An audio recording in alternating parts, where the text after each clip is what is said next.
Today's closing bell on the New York Stock Exchange, and with it, a little bit of history. Today officially marks the longest bull market ever. The incredible rally that began on March 9th, 2009 is now 3,454 days old.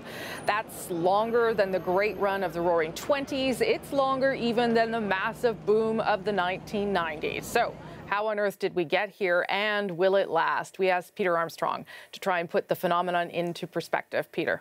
Well, Rosie, this remarkable rise began, as it would, with a remarkable fall. Think back to late 2008, the financial world on the brink of collapse. Giants had fallen. The crisis on Wall Street, now a full-blown global disaster. Markets were in free fall. From the peak in October of 2007, the Dow Jones Industrial Average had fallen more than 7,600 points. That's a 54% collapse. The U.S. bailed out the banks and bailed out the car companies that printed money and offered rock-bottom interest rates. And at the worst of it, the newly minted U.S. President Barack Obama made this bold claim.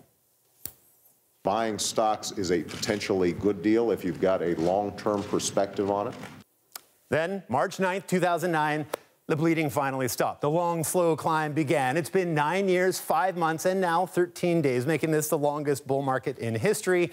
The Dow and S&P are both up around 300%. The NASDAQ up more than 500%. You know, a good part of this stock market rally that we had this cycle was just digging ourselves out of the hole we had during the Great Recession.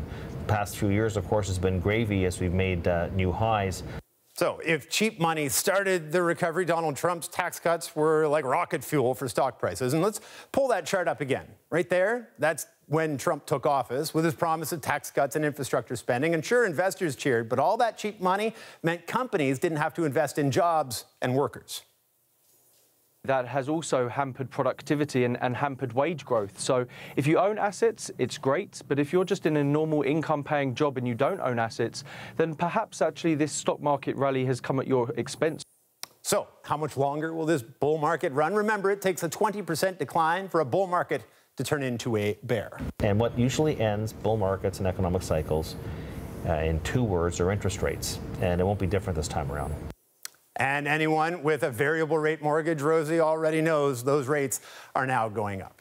Okay, so Peter, what about Canada's stock market and all of this? It's interesting, and let's bring that chart back up for a second here. The Dow and the S&P, compare that to the TSX. We'll bring up the bottom line here. So it's up, but not up by even nearly as much as we've seen in the United States. Okay, and how do we explain that? Why is the TSX such a laggard here? Largely, we don't have the same tech stocks that have done a lot of the heavy lifting in the U.S. The TSX is weighted by two main things, banks on the one hand and resources on the other. Sure, the banks have done notoriously well, but resources not so much, especially energy stocks. Since that 2014 collapse in oil prices, they've had a bit of a rough run. Okay, Peter, thanks for this. You bet.